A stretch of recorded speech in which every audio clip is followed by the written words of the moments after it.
Astrid mendapat penglihatan mengerikan. Retakan es raksasa, detak jantung kuno, dan langit berdarah. Eirik memimpin pasukan kecil menuju utara, menembus Gletser terkutuk untuk menyelidiki tanda-tanda kebangkitan Ymir. Sigurd mulai menunjukkan gejala kerasukan kutukan lama yang tumbuh lebih kuat di dekat tanah terlarang. Mereka diserbu Draugr di Danau Beku. Thora bertarung dengan garang, tapi menyadari salah satu undead adalah ayahnya. Di dalam reruntuhan kuil dewa, mereka menemukan tengkorak yang berbicara peringatan tentang segel terakhir Ymir. Vali menemukan api suci tersembunyi di altar kuno, tapi membakar jiwanya dengan rahasia masa lampau. Lady Skuld muncul melalui sihir darah, menertawakan usaha mereka, dan menyatakan kebangkitan Ymir sudah dekat. Eirik dan Thora melawan Skuld, Panglima Draugr.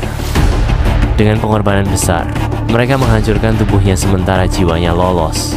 Suara dari dalam kutukannya memanggil Sigurd. Ia menyerang Astrid dan melarikan diri ke dalam kabut es. Segel terakhir pecah. Di perut bumi es, jantung Ymir mulai berdetak lambat, namun menghancurkan seluruh keseimbangan Draugr. Astrid, terluka parah, mentransfer semua penglihatannya ke Vali.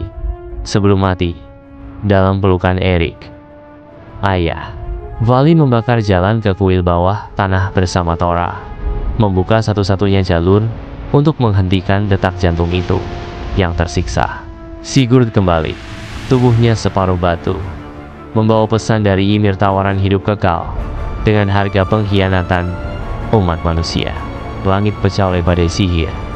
Manusia bertempur habis-habisan melawan gerombolan Draugr. Eirik memimpin serangan terakhir. Vali mengorbankan dirinya untuk membakar energi jantung Ymir, menahan detaknya agar tidak bangkit sepenuhnya. Pertempuran berakhir. Kabut abadi menyelimuti dataran es. Thora membawa sisa-sisa Vali, dan Eirik berdiri sendiri di ambang dunia lama. Kuil, ratakan kecil masih terdengar dari dalam bumi beku. Ymir belum mati, ia hanya menunggu. As long as the ice breathes, the giants remember. Beberapa bulan setelah pengorbanan Vali, api suci yang menahan detak jantung Ymir mulai melemah. Thora kembali ke reruntuhan kuil dan menemukan api mulai berkedip, seolah kehabisan jiwa penahan. Di langit utara, bulan berdarah muncul kembali. Di bawahnya, pasukan Draugr yang sebelumnya terkubur mulai bangkit dalam diambukan sebagai makhluk buas, tapi sebagai pasukan yang terorganisir. Sigurd kini bukanlah manusia.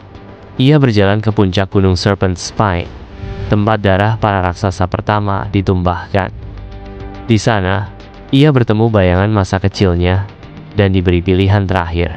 Thora menolak panggilan Valkyrie untuk naik ke Valhalla. Ia bersumpah tetap tinggal di Midgard, menjaga tanah manusia selama Ymir belum sepenuhnya bangkit. Roh Astrid muncul dalam mimpi Vali, yang jiwanya terperangkap dalam api suci. Ia menyanyikan lagu kuno tentang 3 kunci kehancuran: darah, nyala, dan kehendak. Eirik, Thora, dan sekelompok kecil penyintas mengadakan pertemuan terakhir.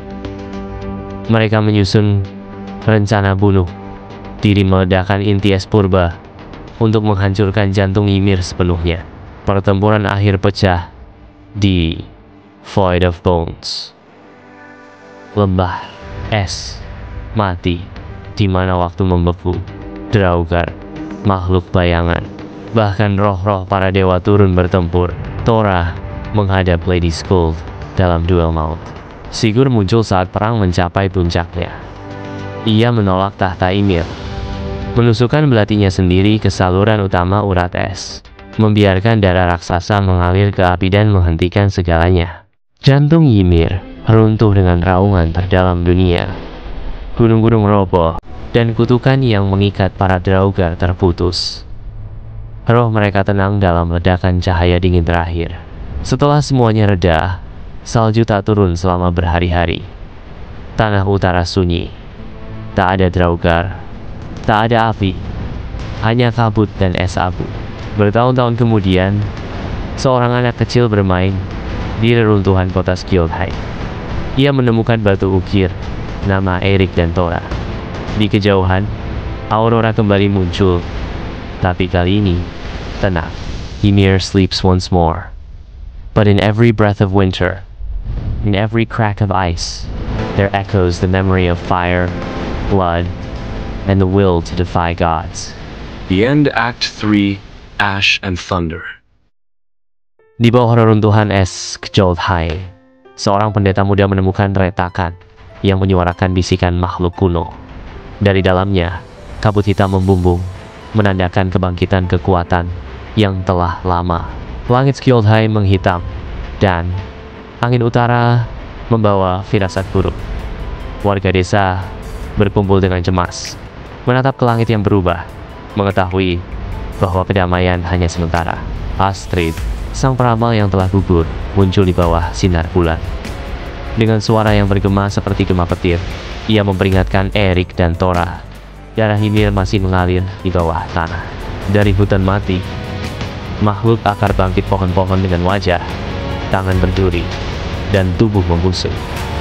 Mereka menyerang desa perbatasan, mencabik-cabik tanah, dan langit malam. Di belerung batu, para pemimpin Viking bersidang. Dengan peta tua dan cahaya runi di udara, mereka merencanakan perjalanan ke dunia bawah tanah untuk menghentikan kebangkitan sang penyihir akar.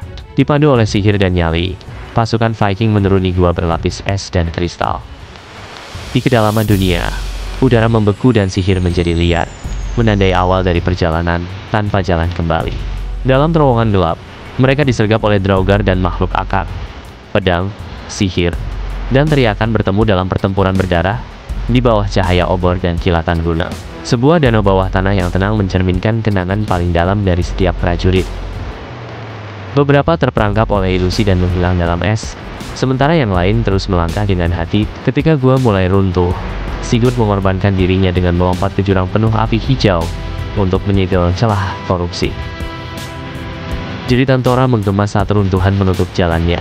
Di pusat dunia bawah, pasukan Viking menghadapi matron akar makhluk raksasa dari kayu dan darah Ymir. Api dan es saling bertabrakan dalam pertempuran epik yang mengguncang seluruh gua. Dalam ruang ritual kuno, Astrid memandu mereka untuk memutus sisa kekuatan Ymir. Darah, sihir, dan jiwa bersatu dalam ritual terakhir untuk mengakhiri kekuatan yang membusuk di jantung dunia. Dengan keberhasilan ritual, dunia bawah mulai runtuh. Para prajurit berlari, melompati jembatan runtuh, menghindari ledakan sihir dan reruntuhan es yang menghujani mereka dari segala arah. Di tepi fjord, para pejuang menyambut Rovali yang naik ke Aurora. Mereka membakar perisai dan pedang untuk mengenang semua yang gugur. Dalam hening penuh hormat, dalam lingkaran batu, nama-nama prajurit yang gugur dibacakan oleh anak-anak. Setiap nama membangkitkan cahaya run di tanah, memberi mereka tempat abadi dalam kisah para leluhur. Dari tanah hangus pertempuran, tumbuh tunas pohon dengan daun menyala merah. Pohon ini menjadi simbol harapan dan keseimbangan yang dipulihkan, dijaga oleh para penjaga runa.